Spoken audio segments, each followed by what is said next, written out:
Vamos falar sobre saúde agora. A vacinação contra a hepatite B está caindo nos últimos anos. Em 2022, segundo dados preliminares divulgados pelo Observa a Infância da Fiocruz, nós atingimos aí pouco mais de 75% do público que precisa receber essa dose, né? Esse número é um dos menores da história.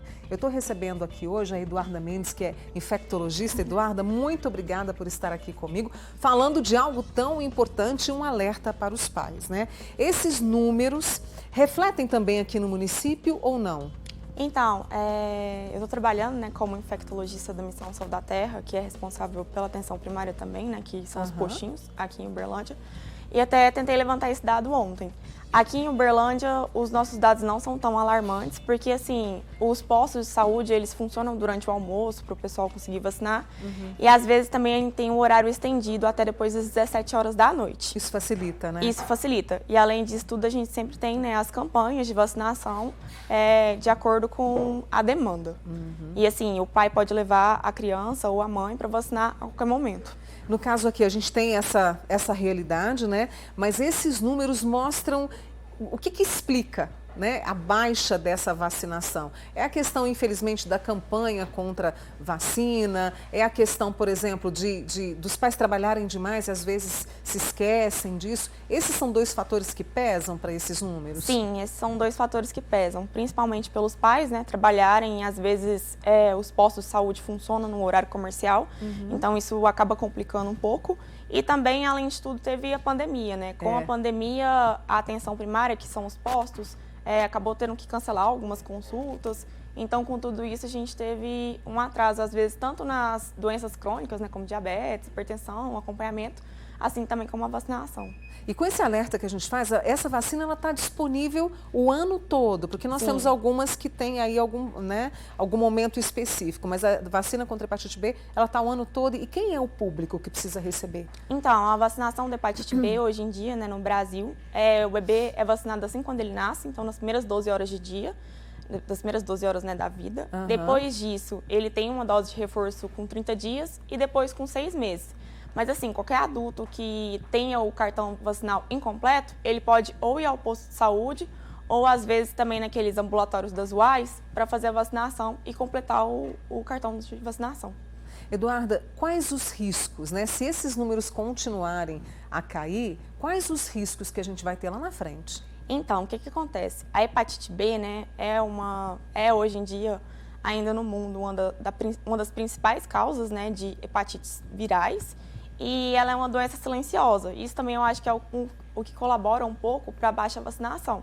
Então, assim, normalmente, para a pessoa realmente desenvolver a doença quando não na fase aguda, que é aquela pessoa que apresenta mesmo sinais de hepatite, que é o amarelão, a dor abdominal, os vômitos, ele vai apresentar normalmente depois de 20, 30 anos. E, na maioria das vezes, apresenta com aquele quadro que a gente fala de cirrose, né, da cirrose hepática, que é o paciente que o fígado já não está funcionando tão bem quanto deveria funcionar. E além disso tudo também, um dos problemas que a gente tem na hepatite, que inclusive é uma indicação de transplante, dependendo do tamanho, é o câncer de fígado, né, que é o hepatocarcinoma.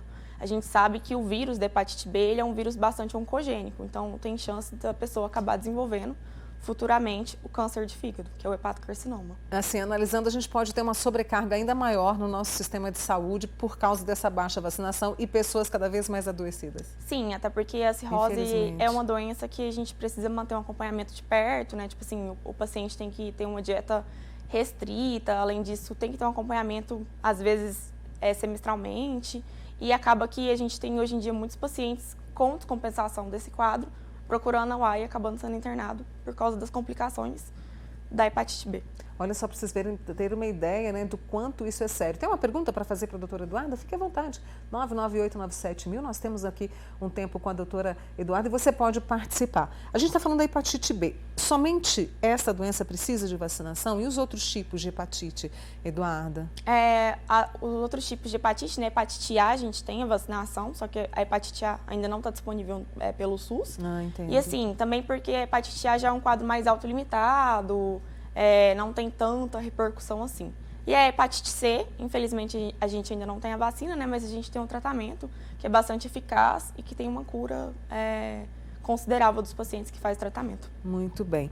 E aí, nesse caso, assim, você nunca tinha... Você é muito novinha, eu sei, mas assim, esses números assustam vocês também, Sim, né? também. Nós temos por parte... Você sabe se por parte do Ministério da Saúde a gente tem aí alguma campanha que pode ser feita nos próximos meses, Eduarda? A gente sempre tem, né, a campanha das vacinações. Assim como a gente conhece, né, do Zé Gotinha, a gente também tem de outras vacinas. Então, assim, de acordo com a demanda, o Ministério da Saúde vai fazendo para a gente fazer a campanha, às vezes de abrir os PSF durante o final de semana, ou às vezes vacinando nas UAIs em outros locais. Uhum. Eu tenho aqui, olha, algumas perguntas que estão chegando, principalmente em relação à causa. Tem muita gente perguntando aqui, Mônica, hepatite B tem alguma causa? É sempre uma das perguntas comuns que a gente tem aqui. Ela Eduarda. é causada por um vírus, né? Assim como o coronavírus é também causado por um vírus, que é o vírus da hepatite B. É uma causa viral, então. Por isso a importância da vacinação. Vamos reforçar? Quando, para os pais procurarem, vamos reforçar para a gente tentar aumentar esses números aí o quanto antes? Sim, então a gente tem que reforçar, né? Que nem eu falei, a vacinação é feita nas primeiras 12 horas de vida, a primeira dose, são 3 doses então. A segunda dose a gente faz com 30 dias e a terceira dose a gente faz com 6 meses, né? Muito bem. Tem uma pergunta aqui, a Rejane do Tibério. Mônica, quem tem cirrose alcoólica teve hepatite B? Tem hepatite B? Você falou de cirrose, né? Que... Não necessariamente, a gente tem várias causas de cirrose, né? Uma delas é a cirrose alcoólica, que é causada pelo álcool, e a outra é a cirrose causada pelo vírus B. Aí, no caso, o paciente tem que fazer, né, a investigação, quando ele tem a cirrose alcoólica, se ele também tem o vírus B, que pode somar, né, as duas causas. Mas normalmente não. Normalmente o paciente tem que fazer a sorologia, né, que é disponível pelo SUS, para ver se realmente tem o vírus B ou não. Muito bem. Essa é a doutora Eduarda Mendes, né, infectologista, conversando conosco e trazendo de uma forma clara e muito objetiva a importância. Você, né, que precisa ir vacinar o seu filho, procurar um posto de saúde para que ele tenha proteção e possa lá na frente estar muito bem de saúde na vida adulta, né, Eduarda? Sim. Olha, muito obrigada por ter vindo, viu? Uma boa semana para você, tá? Obrigada pelo convite. E até uma próxima, viu?